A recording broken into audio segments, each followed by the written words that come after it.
ਜਿਹੜੇ ਲੋਕ ਇਸ ਵੇਲੇ ਪ੍ਰਭਾਵਿਤ ਹੋ ਰਹੇ ਨੇ, ਸਹੀ ਮੁੱਲ ਨਹੀਂ ਮਿਲ ਰਹੇ, ਤੁਹਾਡੇ ਹਿਸਾਬ ਨਾਲ ਉਹ ਕੀ ਕਰ ਲੈਣ? ਸੈਕਸ਼ਨ 3H1 ਤੇ 38 of the right to fair compensation act 2013 ਇਹ ਗੱਲ ਕਲੈਰੀਫਾਈ ਕਰਦਾ ਹੈ, ਤੁਹਾਡੀ ਪ੍ਰੋਪਰਟੀ ਦਾ ਪੋਜੈਸ਼ਨ ਨਹੀਂ ਲਿਆ ਜਾ ਸਕਦਾ ਜਿੰਨੀ ਦੇਰ ਤੱਕ 100% ਤੁਹਾਨੂੰ ਕੰਪਨਸੇਸ਼ਨ ਨਹੀਂ ਦਿੱਤੀ ਜਾਂਦੀ। ਕਿਤੇ ਨਾ ਕਿਤੇ ਜਿਹੜਾ ਜਾਲ ਵਿਛਾਇਆ ਜਾ ਰਿਹਾ, ਕਿਤੇ ਨਾ ਕਿਤੇ ਜ਼ਮੀਨ ਜਿਹੜੀ ਖੋਈ ਜਾ ਰਹੀ ਹੈ ਪੰਜਾਬ ਦੇ ਲੋਕਾਂ ਤੋਂ, ਇਹਦੀ ਕਹਾਣੀ ਤੁਸੀਂ ਕਿਸ ਤਰੀਕੇ ਨਾਲ ਸਮਝਾਉਣ ਦੀ ਕੋਸ਼ਿਸ਼ ਕਰੋਗੇ ਲੋਕਾਂ ਨੂੰ? ਜ਼ਮੀਨ ਤਾਂ ਪਹਿਲਾਂ ਹੀ ਬਹੁਤ ਘੱਟ ਹੈ ਕਿਉਂਕਿ ਪਹਿਲਾਂ ਹੀ ਸ਼ਹਿਰੀਕਰਨ ਬਹੁਤ ਹੋ ਗਿਆ। ਤੁਸੀਂ ਜ਼ੀਰਕਪੁਰ ਤੁਸੀਂ ਘੁੰਮ ਕੇ ਦੇਖ ਲਓ ਖੁਦ ਜੀਓਗ੍ਰਾਫੀਕਲੀ ਕਿੰਨੀ ਕੁ ਲੈਂਡ ਸਾਡੀ ਕਲਟੀਵੇਬਲ ਰਹਿ ਗਈ।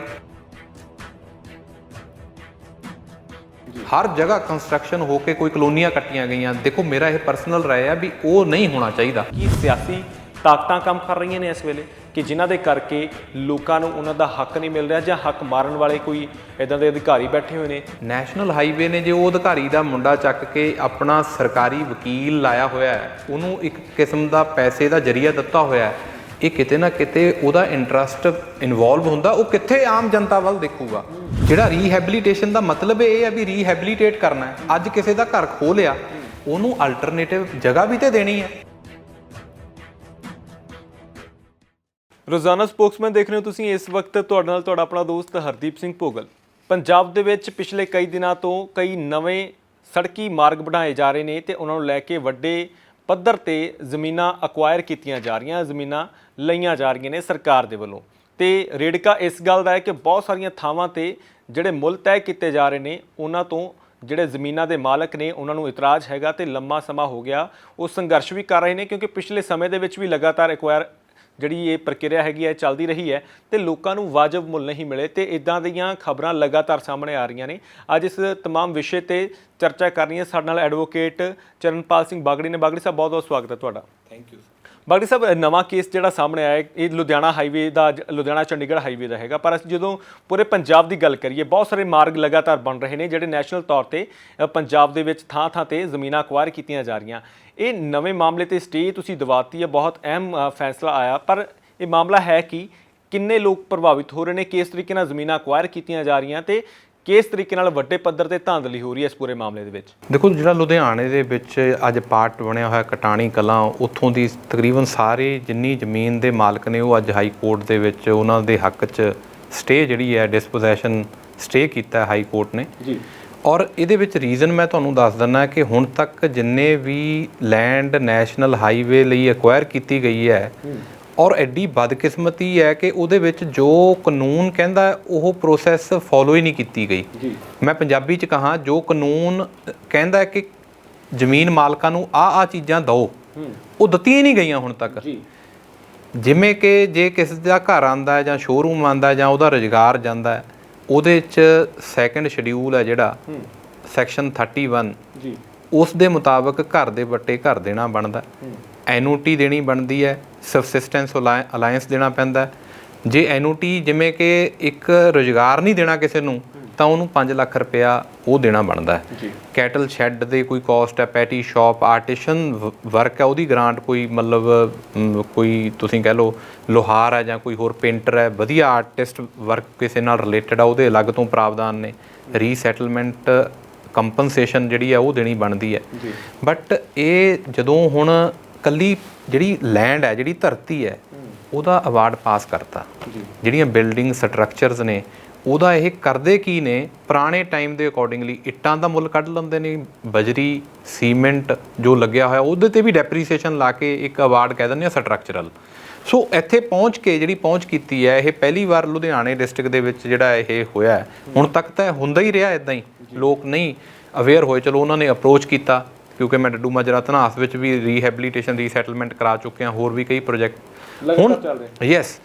ਤੇ ਹੁਣ ਕੋਰਟ ਨੇ ਇਹ ਪੂਰਾ ਕੰਸੀਡਰ ਕਰਨ ਤੋਂ ਬਾਅਦ ਕਿ ਵੀ ਹਾਂ ਰੀਹੈਬਿਲਿਟੇਸ਼ਨ ਰੀਸੈਟਲਮੈਂਟ ਨਹੀਂ ਕੀਤਾ ਤਾਂ ਤਦ ਜਾ ਕੇ, ਕਿਉਂਕਿ ਇਹਨਾਂ ਨੇ ਨੋਟਿਸ ਕੱਢਤਾ ਸੀ ਕਿ ਵੀ ਤੁਸੀਂ ਜਿਹੜੇ ਲੈਂਡ ਦੇ ਪੈਸੇ ਆਏ ਪਏ ਨੇ ਉਹ ਤੁਸੀਂ ਚੁੱਕ ਲਓ, ਅਸੀਂ ਤੁਹਾਡਾ ਕਬਜ਼ਾ ਲੈਣਾ ਹੈ।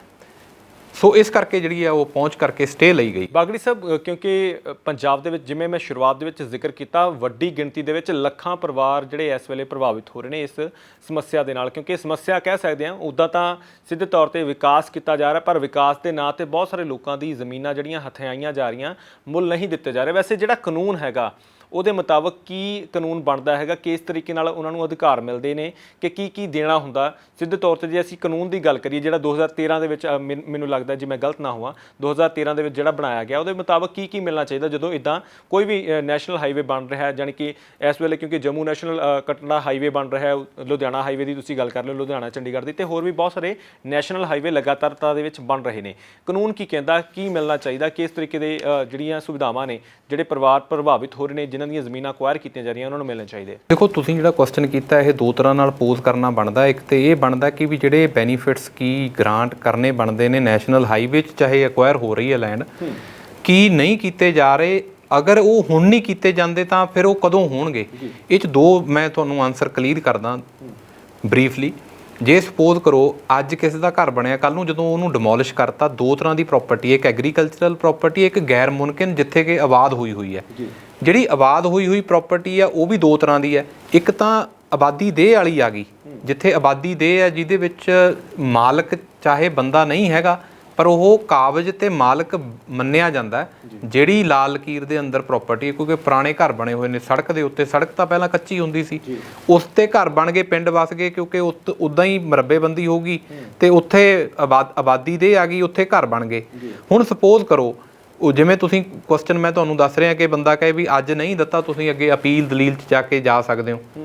ਅੱਜ ਘਰ ਦਾ ਅੱਜ ਉਹਨਾਂ ਨੇ ਕਬਜ਼ਾ ਲੈ ਕੇ ਡਿਮੋਲਿਸ਼ ਕਰਤਾ, ਕੱਲ ਨੂੰ ਕੌਣ ਮੰਨਦਾ ਕਿ ਵੀ ਉੱਥੇ ਕਿੰਨੇ ਕਮਰੇ ਬਣੇ ਹੋਏ ਸੀ, ਕੀ ਉੱਥੇ ਇਕਵਿਪਮੈਂਟ ਲੱਗਿਆ ਹੋਇਆ ਸੀ, ਕੀ ਸਮਰਸੀਬਲ ਸੀ, ਕਿਉਂਕਿ ਜਿਹੜੇ ਫਿਕਸ ਐਸਿਡ ਆ ਉਹਦਾ ਅਲੱਗ ਤੋਂ ਪ੍ਰਾਵਧਾਨ ਆ ਜੀ। ਜਾਣੀ ਕਿ ਜਾਂਚ ਪਹਿਲਾਂ ਹੋਣੀ ਚਾਹੀਦੀ ਹੈ। ਘਰ ਜਦੋਂ ਡਿਮੋਲਿਸ਼ ਨਹੀਂ ਕੀਤਾ ਉਸ ਤੋਂ ਪਹਿਲਾਂ ਦੇਖਿਆ ਜਾਣਾ ਚਾਹੀਦਾ ਕਿ ਕੀ ਘਰ ਕਿੱਦਾਂ ਦਾ ਬਣਿਆ ਸੀਗਾ, ਕੀ ਸਹੂਲਤਾਂ ਉੱਥੇ ਸੀਗੀਆਂ, ਤੇ ਉਸੇ ਮੁਤਾਬਕ ਹੀ ਉਹਨਾਂ ਨੂੰ ਬਾਅਦ ਚ ਰਿਵਾਰਡ ਦੇਣਾ ਚਾਹੀਦਾ। ਸਰ ਜਿਹੜਾ ਰੀਹੈਬਿਲਿਟੇਸ਼ਨ ਦਾ ਮਤਲਬ ਇਹ ਹੈ ਵੀ ਰੀਹੈਬਿਲਿਟੇਟ ਕਰਨਾ ਹੈ। ਅੱਜ ਕਿਸੇ ਦਾ ਘਰ ਖੋਹ ਲਿਆ, ਉਹਨੂੰ ਅਲਟਰਨੇਟਿਵ ਜਗ੍ਹਾ ਵੀ ਤੇ ਦੇਣੀ ਹੈ।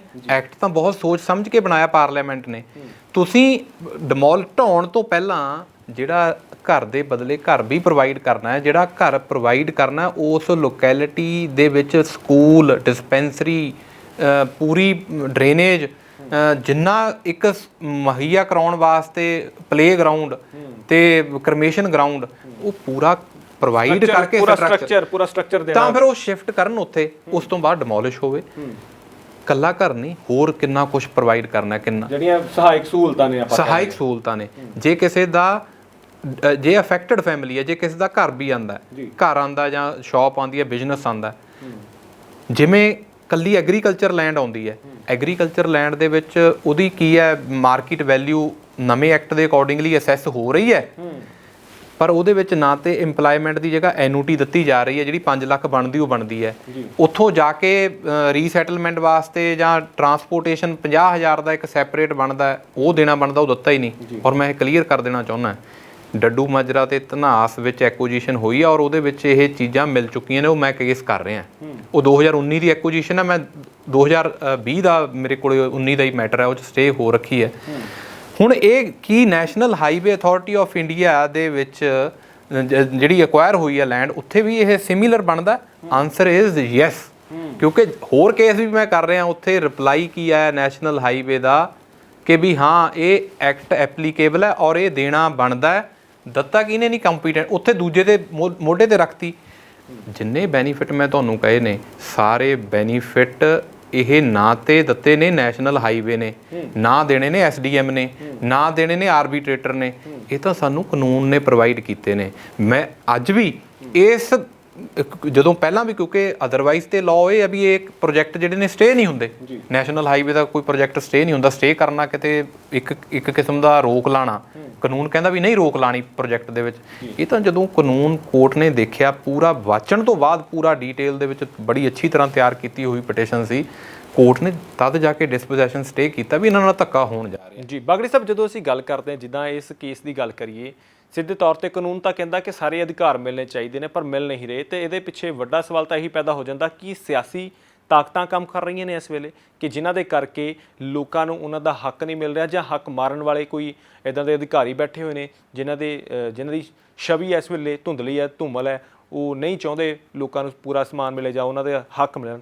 ਤੁਹਾਡੇ ਸਾਹਮਣੇ ਕੀ ਹੈਗਾ ਪਿੱਛੇ? ਦੇਖੋ 13 ਚ ਐਕਟ ਆਇਆ, 15 ਦੇ ਵਿੱਚ ਨੋਟੀਫਿਕੇਸ਼ਨ ਆ ਗਿਆ ਵੀ ਹਾਂ ਇਹ ਇੰਪਲੀਮੈਂਟ ਹੋਣਾ ਹੈ। ਔਰ ਮੈਂ 16-17 ਤੋਂ ਇਹ ਕੇਸਿਸ ਜਿਹੜੇ ਦੇਖ ਰਿਹਾ, ਤੁਸੀਂ ਜਿਹੜਾ ਕੁਐਸਚਨ ਕੀਤਾ ਵੀ ਅਧਿਕਾਰੀਆਂ ਦਾ ਕੀ ਵੈਸਟਡ ਇੰਟਰਸਟ ਹੈ, ਮੈਂ ਤੁਹਾਨੂੰ ਇੱਕ ਐਗਜ਼ਾਮਪਲ ਦਿੰਦਾ। ਉਹ ਪਟੀਸ਼ਨ ਵੀ ਪੈਂਡਿੰਗ ਪਈ ਹੋਈ ਹੈ। ਜੇ ਕੋਈ ਆਰਬੀਟਰੇਟਰ ਆ ਬੀਇੰਗ ਕਮਿਸ਼ਨਰ, ਨੈਸ਼ਨਲ ਹਾਈਵੇ ਨੂੰ ਪੈਸੇ ਲਾਉਣੇ ਪੈਣੇ ਆ, ਉਹਨਾਂ ਨੇ ਕੀ ਕੀਤਾ, ਕੀ ਅਧਿਕਾਰੀ ਨਾਲ ਕੀਤਾ ਨਹੀਂ ਕੀਤਾ, ਉਹ ਐਕਟ ਤੋਂ ਦਾ ਪਤਾ ਲੱਗਦਾ।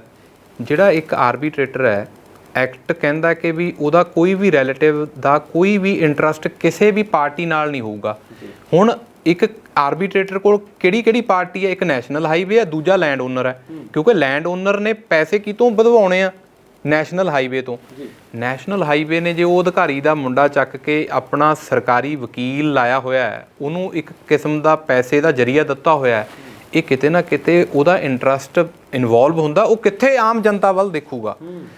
ਕੁਐਸਚਨ ਜਿਹੜਾ ਤੁਹਾਡਾ ਰੈਲੇਵੈਂਟ ਹੈ, ਪਰ ਮੈਂ ਫੈਕਚੁਅਲੀ ਹਰ ਬੰਦੇ ਤੇ ਨਹੀਂ ਲਾ ਸਕਦਾ। ਮੈਂ ਹੁਣ PCS ਹੈ ਇੱਕ ਬੰਦਾ, ਜੇ ਕੰਪੀਟੈਂਟ ਅਥਾਰਟੀ ਦੀ ਆਪਾਂ ਗੱਲ ਕਰੀਏ, ਐਕਟ ਤੁਹਾਡੇ ਸਾਹਮਣੇ ਹੈ।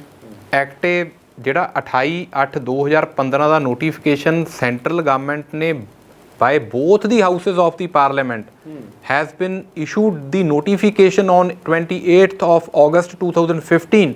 What does it says? It clarifies that in the case of national highways, all the 13 enactments specified in the 4th schedule, they are bound to provide the benefits granted under schedule 2nd and 3rd, rehabilitation, resettlement and basic amenities. ਬਾਗੜੀ ਸਾਹਿਬ, ਜਿੱਦਾਂ ਜ਼ਮੀਨਾਂ ਦੇ rate ਦੀ ਗੱਲ ਕਰੀਏ, ਤੁਸੀਂ ਕਹਿੰਦੇ ਕਿ ਜਿਹੜੀਆਂ ਨਵੇਂ ਮੁੱਲ ਹੋਣਗੇ ਉਸ ਹਿਸਾਬ ਦੇ ਨਾਲ ਮੁੱਲ ਮਿਲਣਾ ਚਾਹੀਦਾ, ਪਰ ਬਹੁਤ ਸਾਰੇ ਲੋਕ ਲਗਾਤਾਰ ਪ੍ਰੈਸ ਵਾਰਤਾਵਾਂ ਵੀ ਕਰ ਰਹੇ ਨੇ। ਚੰਡੀਗੜ੍ਹ ਦੇ ਵਿੱਚ ਵੀ ਬਹੁਤ ਸਾਰੇ ਲੋਕ ਆਏ ਸੀ, ਕਿਉਂਕਿ ਪਿਛਲੇ ਦਿਨਾਂ ਦੇ ਵਿੱਚ ਜਿਹੜਾ ਜੰਮੂ ਨੈਸ਼ਨਲ ਹਾਈਵੇ ਬਣਦਾ ਪਿਆ ਕਟੜਾ ਵਾਲਾ, ਉਹਨੂੰ ਲੈ ਕੇ ਬਹੁਤ ਸਵਾਲ ਪੈਦਾ ਹੋਏ ਸੀ ਕਿ ਮੁੱਲ ਉਸ ਤਰੀਕੇ ਦੇ ਨਹੀਂ ਮਿਲ ਰਹੇ। ਨਾਲੇ ਜਿਹੜਾ ਹਾਈਵੇ ਬਣ ਰਿਹਾ ਉਹਨੇ ਜ਼ਮੀਨਾਂ ਇਸ ਤਰੀਕੇ ਨਾਲ ਵੰਡ ਦੇਣੀਆਂ ਕਿ ਲੋਕਾਂ ਨੂੰ ਦਿੱਕਤਾਂ ਆਉਣਗੀਆਂ ਆਉਣ ਵਾਲੇ ਸਮੇਂ ਦੇ ਵਿੱਚ। ਤਾਂ ਕਿਤੇ ਨਾ ਕਿਤੇ ਜਿਹੜਾ ਜਾਲ ਵਿਛਾਇਆ ਜਾ ਰਿਹਾ, ਕਿਤੇ ਨਾ ਕਿਤੇ ਜ਼ਮੀਨ ਜਿਹੜੀ ਖੋਈ ਜਾ ਰਹੀ ਹੈ ਪੰਜਾਬ ਦੇ ਲੋਕਾਂ ਤੋਂ, ਇਹਦੀ ਕਹਾਣੀ ਤੁਸੀਂ ਕਿਸ ਤਰੀਕੇ ਨਾਲ ਸਮਝਾਉਣ ਦੀ ਕੋਸ਼ਿਸ਼ ਕਰੋਗੇ ਲੋਕਾਂ ਨੂੰ? ਦੇਖੋ, ਮੇਰਾ ਪਰਸਨਲ ਵਿਊ ਹੈ, ਜਿਹੜਾ ਪ੍ਰੋਜੈਕਟ ਕੋਈ ਇੱਕ ਤੁਹਾਡਾ ਚੰਡੀਗੜ੍ਹ ਤੋਂ ਲੁਧਿਆਣੇ ਵਾਲਾ ਸਟਰੈਚ ਜਾਂਦਾ ਹੈ, ਇਹੀ ਲੈ ਲਓ। ਜੇ ਇਹਦੇ 10 ਕਿਲੋਮੀਟਰ ਜਾਂ 5 ਕਿਲੋਮੀਟਰ ਕਹੇ ਵੀ ਮੈਂ ਇੱਕ ਹੋਰ ਐਕਸਪ੍ਰੈਸ ਵੇ ਬਣਾਉਣਾ ਜਿਹਦੇ ਵਿੱਚ ਕੋਈ ਐਂਟਰੀ ਨਹੀਂ ਹੋਣੀ ਚਾਹੀਦੀ, ਇਹ ਜਿਹੜਾ ਵੇ ਹੈ ਜਿਹੜਾ ਆਲਰੇਡੀ ਐਗਜ਼ਿਸਟ ਕਰਦਾ ਹੈ, ਇਹਨੂੰ ਵਾਈਡਨ ਕਰ ਲਓ, ਇਹਦੇ 'ਤੇ ਪ੍ਰੋਪਰ ਫੈਸਿਲਿਟੀਜ਼ ਦੇ ਦਿਓ। ਜ਼ਮੀਨ ਤਾਂ ਪਹਿਲਾਂ ਹੀ ਬਹੁਤ ਘੱਟ ਹੈ, ਕਿਉਂਕਿ ਪਹਿਲਾਂ ਹੀ ਸ਼ਹਿਰੀਕਰਨ ਬਹੁਤ ਹੋ ਗਿਆ। ਤੁਸੀਂ ਜ਼ੀਰਕਪੁਰ ਤੋਂ ਤੁਸੀਂ ਘੁੰਮ ਕੇ ਦੇਖ ਲਓ ਖੁਦ ਜੀਓਗ੍ਰਾਫੀਕਲੀ, ਕਿੰਨੀ ਕੁ ਲੈਂਡ ਸਾਡੀ ਕਲਟੀਵੇਬਲ ਰਹਿ ਗਈ। ਹਰ ਜਗ੍ਹਾ ਕੰਸਟਰਕਸ਼ਨ ਹੋ ਕੇ ਕੋਈ ਕਲੋਨੀਆਂ ਕੱਟੀਆਂ ਗਈਆਂ। ਦੇਖੋ, ਮੇਰਾ ਇਹ ਪਰਸਨਲ ਰਾਏ ਆ ਵੀ ਉਹ ਨਹੀਂ ਹੋਣਾ ਚਾਹੀਦਾ। ਜਿਹੜੇ ਐਗਜ਼ਿਸਟਿੰਗ ਆ ਉਹਨਾਂ ਨੂੰ ਵਾਈਡਨ ਹੋਣਾ ਚਾਹੀਦਾ। ਜਿਹੜਾ ਕੀਤੀ ਹੈ ਤੁਸੀਂ ਰੇਟ ਦੀ ਗੱਲ, ਮੈਂ ਇਹ ਤੁਹਾਡੇ ਚੈਨਲ ਦੇ ਜ਼ਰੀਏ ਪੂਰੇ ਲੋਕਾਂ ਨੂੰ ਕਲੀਅਰ ਕਰ ਦੇਣਾ ਚਾਹੁੰਦਾ। ਇਹ ਐਕਟ ਐਡਾ ਅੱਛਾ ਐਕਟ ਹੈ ਜਿਹਦੇ ਵਿੱਚ ਇਹਨਾਂ ਨੇ ਇਹ ਨਹੀਂ ਕਿਹਾ ਕਿ ਜਿਹੜੀ ਰਜਿਸਟਰੀ ਜਿਹੜੀ ਕਲੈਕਟਰ ਰੇਟ ਹੈ ਉਹ ਰੇਟ ਦੇ ਨਾਲ ਅਸੈਸ ਹੋਣਾ ਰੇਟ। ਇਹ ਕਹਿੰਦਾ ਮਾਰਕੀਟ ਵੈਲਿਊ। ਮਾਰਕੀਟ ਵੈਲਿਊ ਕਿੱਥੋਂ ਦੀ? ਇਹ ਨਹੀਂ ਵੀ ਉਸ ਜਗ੍ਹਾ ਦੀ ਇੱਕ ਪਿੰਡ ਦੀ ਲੈਂਡ ਅਕਵਾਇਰ ਹੋਈ। ਨੀਅਰ ਵਿਸਿਨਿਟੀ। ਨੀਅਰ ਵਿਸਿਨਿਟੀ ਮਤਲਬ ਲੋਕਲ ਏਰੀਏ ਦੇ ਵਿੱਚ ਜਿੱਥੇ ਵੀ ਕੋਈ ਹਾਈਐਸਟ ਸੇਲ ਡੀਡ ਹੋਈ ਹੈ, ਤੁਸੀਂ ਉਹ ਜਾ ਕੇ ਜ਼ਰੂਰ ਜਿਹੜਾ ਉੱਥੋਂ ਦਾ ਕੰਪੀਟੈਂਟ ਅਥਾਰਟੀ ਹੈ ਉਹਦੇ ਅੱਗੇ ਪੇਸ਼ ਕਰੋ ਪੂਰੇ ਰਿਕਾਰਡ ਦੇ ਨਾਲ। ਜਿੰਨੀ ਮੈਕਸੀਮਮ ਹੈ, ਚਾਹੇ ਕਨਾਲ ਦੀ ਹੈ, 2 ਕਨਾਲ ਦੀ ਹੈ, 3 ਕਨਾਲਾਂ ਦੀ ਹੈ, 4 ਦੀ ਹੈ, ਕਿਉਂਕਿ ਜਿੰਨੀ ਦੇਰ ਤੱਕ ਤੁਸੀਂ ਆਪਣਾ ਐਵੀਡੈਂਸ ਨਹੀਂ ਉੱਥੇ ਲਾਉਂਦੇ ਉਨੀ ਦੇਰ ਤੱਕ ਤੁਸੀਂ ਕੋਰਟਾਂ 'ਚ ਜਾ ਕੇ ਵੀ ਕੋਈ ਨਹੀਂ ਕਰ ਸਕਦੇ। ਇਸ ਕਰਕੇ ਮੈਂ ਕਲੀਅਰ ਕਰ ਦੇਣਾ ਚਾਹੁੰਦਾ, ਪੂਰਾ ਆਬਜੈਕਸ਼ਨ ਵੀ ਜਿਹੜੇ ਦੇਣੇ ਨੇ ਪੂਰੇ ਐਨ ਬੰਨ੍ਹ ਕੇ ਦਿਓ। ਤੁਸੀਂ ਕੱਲ੍ਹ ਨੂੰ ਕੋਰਟ 'ਚ ਜਾਓ, ਤੁਹਾਡਾ ਜਦੀ ਸਟੇ ਹੋ ਜੇ। ਜਿਹੜੀ ਨੀਅਰ ਵਿਸਿਨਿਟੀ ਦੀ ਮਾਰਕੀਟ ਵੈਲਿਊ ਹੈ, ਮਾਰਕੀਟ ਵੈਲਿਊ ਤੁਹਾਨੂੰ ਵੀ ਪਤਾ ਹੈ ਹਮੇਸ਼ਾ ਹੀ ਜੋ ਰਜਿਸਟਰੀ ਹੁੰਦੀ ਹੈ ਉਹ ਤੋਂ ਜ਼ਿਆਦਾ ਹੁੰਦੀ ਹੈ।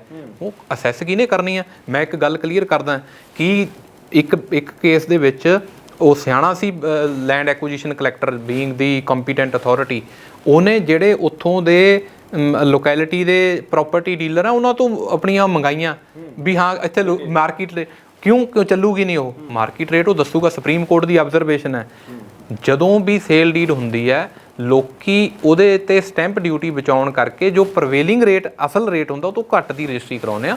ਦੈਟ ਇਜ਼ ਦੀ ਬਾਗੜੀ, ਤੁਸੀਂ ਬੜੇ ਬਾਖੂਬੀ ਤਰੀਕੇ ਨਾਲ ਦੱਸਦੀਆਂ ਤਮਾਮ ਚੀਜ਼ਾਂ। ਇਹ ਵੀ ਦੱਸਤਾ ਕਿ ਇਦਾਂ ਦੇ ਮਾਮਲਿਆਂ 'ਤੇ ਆਮ ਤੌਰ 'ਤੇ ਸਟੇ ਨਹੀਂ ਲੱਗਦੀ ਹੁੰਦੀ। ਸਟੇ ਲੱਗੀ ਕਿਸ ਤਰੀਕੇ ਨਾਲ ਤੁਸੀਂ, ਕਿਉਂਕਿ ਤਰਕ ਦੇ ਨਾਲ ਆਪਣੀ ਸਾਰੀ ਪਟੀਸ਼ਨ ਜਿਹੜੀ ਆ ਉਹਨਾਂ ਦੇ ਸਾਹਮਣੇ ਰੱਖੀ।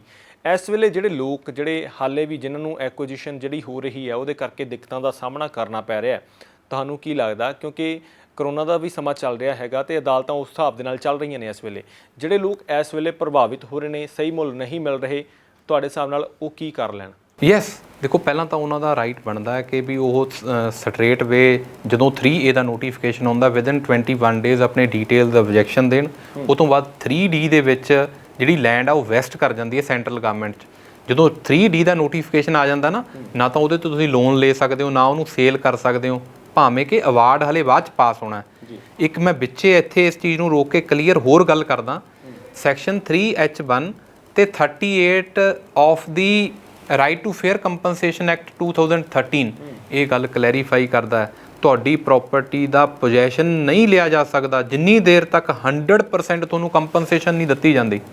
ਚਾਹੇ ਉਹ ਜਿਵੇਂ ਮੈਂ R&R ਦੇ ਸ਼ੁਰੂ ਕੀਤਾ ਹੈ ਔਰ ਮੇਰੀ ਕੋਸ਼ਿਸ਼ ਹੈ ਵੀ ਸਾਰਿਆਂ ਲਈ ਉਹ ਕਿਤੇ ਜਾ ਕੇ ਲਾਗੂ ਹੋ ਜਾਵੇ। ਹੁਣ ਤੇ ਸਿਰਫ ਜਿਹੜੇ ਪਟੀਸ਼ਨਰ ਆਏ ਨੇ ਉਹਨਾਂ ਲਈ ਲਾਗੂ ਹੈ ਇਹ, ਇਨ ਫਿਊਚਰ ਹੋ ਸਕਦਾ ਕਦੇ ਹੋਵੇ। ਹਾਂ, ਜਿਹੜਾ ਤੁਸੀਂ 3D ਦੀ ਮੈਂ ਗੱਲ ਕਰ ਰਿਹਾ ਸੀ ਵੈਸਟ ਕਰਦੀ ਹੈ ਸੈਂਟਰਲ ਗਵਰਨਮੈਂਟ ਦੇ ਵਿੱਚ, ਉਹ ਤੋਂ ਬਾਅਦ ਲੋਨ ਨਹੀਂ ਲੈ ਸਕਦੇ, ਕੁਝ ਨਹੀਂ ਕਰ ਸਕਦੇ ਤੁਸੀਂ। ਉਸ ਤੋਂ ਬਾਅਦ ਜਿਹੜਾ ਹੈ ਅਵਾਰਡ ਪ੍ਰਨਾਊਂਸ ਹੋਣਾ 3G ਦੇ ਅੰਡਰ। 3G ਦੇ ਅੰਡਰ ਜਦੋਂ ਅਵਾਰਡ ਪ੍ਰਨਾਊਂਸ ਹੋਣਾ, ਤੁਹਾਨੂੰ ਪਤਾ ਹੈ ਕਿ ਵੀ ਤੁਹਾਡੀ ਉੱਥੇ ਪ੍ਰਾਪਰਟੀ ਦੇ ਵਿੱਚ ਇਹ R&R ਪਾਸ ਨਹੀਂ ਕਰ ਰਿਹਾ। ਤੁਸੀਂ ਅਵਾਰਡ ਪਾਸ ਕਰਨ ਤੋਂ ਬਾਅਦ ਇਨਹਾਂਸਮੈਂਟ ਲਈ ਜਾ ਸਕਦੇ ਹੋ, ਪਰ ਇਹਦੇ ਵਿੱਚ ਤਾਂ ਕੇਸ ਇਹ ਹੋਰ ਹੈ। ਇਹ ਕੁਐਸਚਨ ਮੈਨੂੰ ਜੱਜ ਸਾਹਿਬ ਨੇ ਪੁੱਛਿਆ ਸੀ, ਮੈਂ ਤੁਹਾਨੂੰ ਇਹ ਵੀ ਕਲੀਅਰ ਕਰਦਾ ਕਿ ਵੀ ਜਦੋਂ ਤੁਹਾਨੂੰ ਲੱਗਦਾ ਵੀ ਇਹ ਘੱਟ ਅਵਾਰਡ ਹੈ ਤੁਸੀਂ ਅੱਗੇ ਅਪੀਲ 'ਚ ਚਲੇ ਜਾਓ, ਤੁਸੀਂ ਜਾ ਕੇ ਆਰਬੀਟਰੇਟਰ ਕੋਲ ਚਲ ਜਾਓ। ਮੈਂ ਇਹ ਗੱਲ ਆਪਣੀ ਪਟੀਸ਼ਨ 'ਚ ਵੀ ਲਿਖੀ ਸੀ, ਮੈਨੂੰ ਪਤਾ ਸੀ ਮੈਨੂੰ ਕੁਐਸਚਨ ਇਹ ਪੁੱਛਿਆ ਜਾਊਗਾ। ਮੈਂ ਕਿਹਾ ਮੈਂ ਇਹ ਨਹੀਂ ਕਹਿੰਦਾ ਮੇਰਾ ਅਵਾਰਡ ਦੀ ਕੀਮਤ ਵਧਾਓ, ਮੈਂ ਤਾਂ ਇਹ ਕਹਿਣਾ ਵੀ ਜੋ ਮੈਨੂੰ ਦੇਣਾ ਬਣਦਾ ਸੀ।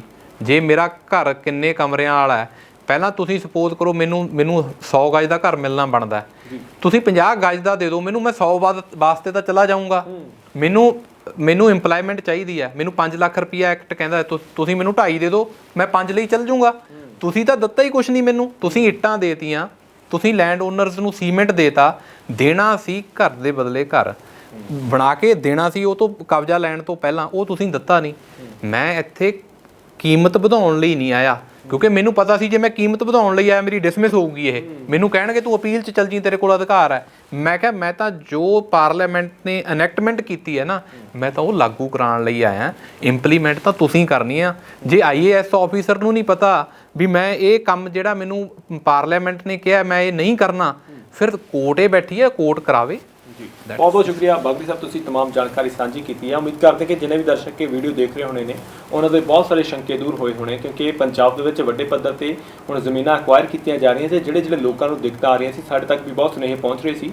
ਇਸੇ ਕਰਕੇ ਉਚੇਚੇ ਤੌਰ ਤੇ ਬਾਗੜੀ ਸਾਹਿਬ ਦੇ ਨਾਲ ਗੱਲਬਾਤ ਕਰਕੇ ਤੁਹਾਨੂੰ ਸਮਝਾਉਣ ਦੀ ਕੋਸ਼ਿਸ਼ ਕੀਤੀ ਹੈ ਕਿ ਤੁਹਾਡੇ ਲਈ ਕਾਨੂੰਨ ਕੀ ਜਿਹੜੀਆਂ ਸਹਾਇਤਾ ਤੁਹਾਨੂੰ ਪ੍ਰਦਾਨ ਕਰਦਾ ਹੈਗਾ ਤੇ ਤੁਸੀਂ ਕਿਹੜੀਆਂ ਸਹਾਇਤਾਵਾਂ ਜਿਹੜੀਆਂ ਨੇ ਉਹ ਲੈ ਸਕਦੇ ਹੋ। ਤੇ ਤੁਹਾਡੇ ਨਾਲ ਜੇ ਕਿਤੇ ਵੀ ਧੱਕਾ ਹੋ ਰਿਹਾ, ਤੁਹਾਡੀ ਜ਼ਮੀਨ ਅਕਵਾਇਰ ਕੀਤੀ ਜਾ ਰਹੀ ਤੇ ਤੁਹਾਨੂੰ ਉਸ ਦੇ ਮੁਤਾਬਕ ਤੁਹਾਨੂੰ ਲੱਗਦਾ ਕਿ ਵਾਜਬ ਮੁੱਲ ਨਹੀਂ ਮਿਲ ਰਿਹਾ ਜਾਂ ਵਾਜਬ ਸਹਾਇਤਾ ਜਿਹੜੀਆਂ ਪ੍ਰਦਾਨ ਕਰਨੀਆਂ ਹੁੰਦੀਆਂ ਨੇ ਐਕਟ ਦੇ ਤਹਿਤ ਉਹ ਨਹੀਂ ਮਿਲ ਰਹੀਆਂ, ਤਾਂ ਤੁਸੀਂ ਅਦਾਲਤ ਦਾ ਰੁਖ ਕਰ ਸਕਦੇ ਹੋ ਤੇ ਤੁਹਾਡੇ ਲਈ ਇਨਸਾਫ ਜ਼ਰੂਰ ਮਿਲੇਗਾ। ਫਿਲਹਾਲ ਤੁਹਾਡੇ ਤੋਂ ਅੱਗੇ ਲੈਂਦੇ ਹਾਂ, ਬਹੁਤ ਬਹੁਤ ਧੰਨਵਾਦ।